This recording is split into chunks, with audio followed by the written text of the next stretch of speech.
Assalamualaikum warahmatullahi wabarakatuh. Kami dari kelompok 7 yang beranggotakan 4 orang. Saya sendiri Tasya Gufimas sebagai moderator dan rekan saya Adam Sahuri, Fitria Mutmainah, dan Mutiara Anggiana Saskia Putri. Nah, di sini kami akan menjelaskan materi terkait informasi pengadaan sekolah atau SIPLAH. Materi pertama yang akan dijelaskan oleh rekan saya yaitu Fitria Mutmainah. Kepada Fitri dipersilakan.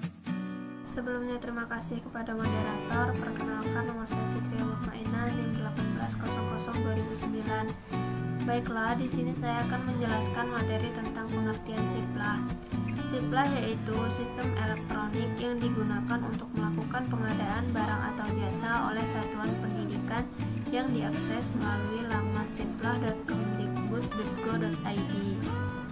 Di era globalisasi seperti saat ini, kemajuan teknologi informasi dan komunikasi telah meningkatkan efisiensi, kecepatan penyampaian informasi, keterjangkauan, dan juga transparansi tidak terkecuali kepada pemerintahan.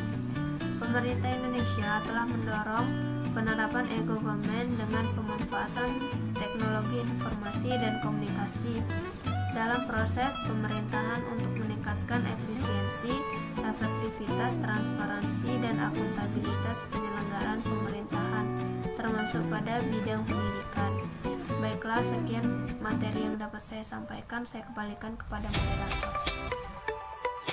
Baiklah, saya Mutiara Anggiana Saskia Putri akan menjelaskan tentang materi manfaat SIPLAH bagi UMKM. SIPLAH adalah sistem elektronik yang diakses melalui laman SIPLAH Kemendikbud. SIPLAH menyediakan wadah dan layanan bagi penyediaan. Dalam hal ini adalah pelaku usaha berupa usaha toko atau individu, badan usaha CV atau PT, dan juga UMKM, usaha mikro, kecil, dan menengah, untuk menjalankan usaha dengan menyediakan dan memenuhi kebutuhan barang dan jasa satuan pendidikan. Dengan bergabung ke dalam SIPLAH, maka para pelaku usaha, utama UMKM, akan mendapatkan solusi dari permasalahan yang selama ini banyak dihadapi. Solusi yang dimaksud adalah yang pertama yaitu usaha secara daring. Dengan SIPLAH dapat menghemat biaya operasional. Toko sekaligus dapat lebih mudah memperluas pasaran, bahkan dapat buka 24 jam. Yang kedua yaitu tersedianya pengawasan. Pengawasan akan diakses oleh stakeholder yang berwenang untuk melakukan pengawasan terhadap transaksi yang berlangsung sehingga lebih aman. Yang ketiga, pembayaran non-tunai. Transaksi non-tunai menjamin kemudahan, kecepatan, dan keamanan pembayaran. Yang keempat, kerjasama jasa dan kurir. Pada aplikasi SIPLAH telah tersedia fitur kerjasama dengan kurir terkait pendistribusian barang dan jasa, sehingga memudahkan pelaku usaha untuk mengirim barang dan jasa kepada konsumen.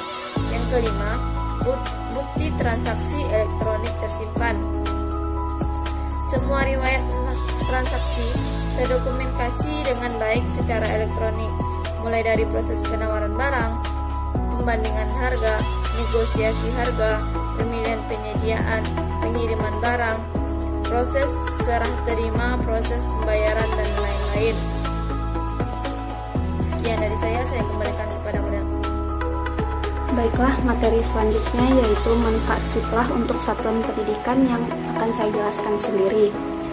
Nah, dalam menyelenggarakan layanan pendidikan ini, banyak hal yang harus dilakukan dan diperhatikan oleh satuan pendidikan, mulai dari layanan belajar mengajar, evaluasi pembelajaran, manajemen sumber daya, administrasi, sampai dengan pemenuhan sarana prasarana pembelajaran.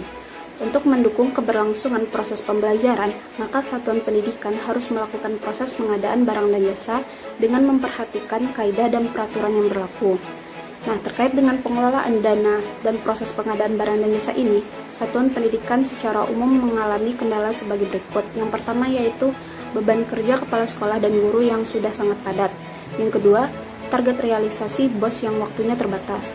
Yang ketiga, keterbatasan kompetensi. Yang keempat, lokasi sekolah yang jauh di daerah perdesaan atau daerah 3T. Yang kelima, banyak penawaran langsung ke sekolah. Dan yang terakhir, tertib tata kelola administrasi.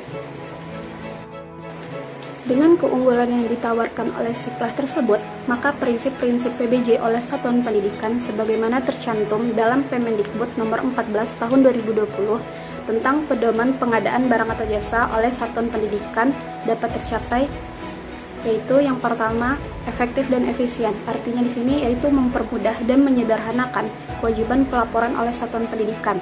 Yang kedua yaitu transparan, yang artinya mendorong transparansi antara pelaksana PBJ dan penyedia. Yang ketiga yaitu terbuka, keterbukaan informasi atas rincian transaksi belanja. Yang keempat yaitu bersaing, satuan pendidikan mendapatkan penawaran yang kompetitif. Dan yang kelima, adil, melindungi dan memberikan rasa aman bagi pelaku dan penanggung jawab. Dan yang terakhir, akuntabel, yaitu meningkatkan pertanggungjawaban yang baik dan memperbaiki kualitas PBJ di satuan pendidikan.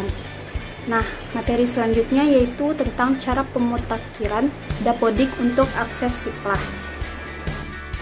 Cara pemutakhiran Dapodik untuk akses Siplah secara teknis, laman Siplah adalah aplikasi berbasis web berupa marketplace yang online 24 jam dan dapat diakses dari manapun dan kapanpun selama terkoneksi dengan internet. Aplikasi ini akan memfasilitasi penyedia untuk menawarkan barang dagangannya dan juga memfasilitasi satuan pendidikan dalam melakukan proses transaksi sesuai kaidah pengadaan barang atau jasa di satuan pendidikan.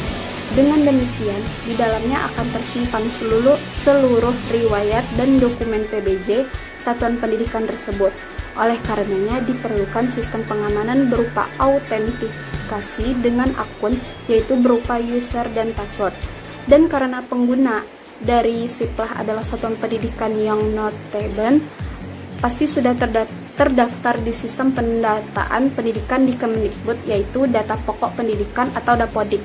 Maka untuk meningkatkan keamanan akun untuk autentikasi di Siplah menggunakan akun yang sudah terverifikasi di Dapodik. Baiklah, sekian materi yang dapat kelompok jelaskan. Terlebih dan kurangnya kelompok minta maaf. Wabillahi taufiq wal hidayah. Wassalamualaikum warahmatullahi wabarakatuh.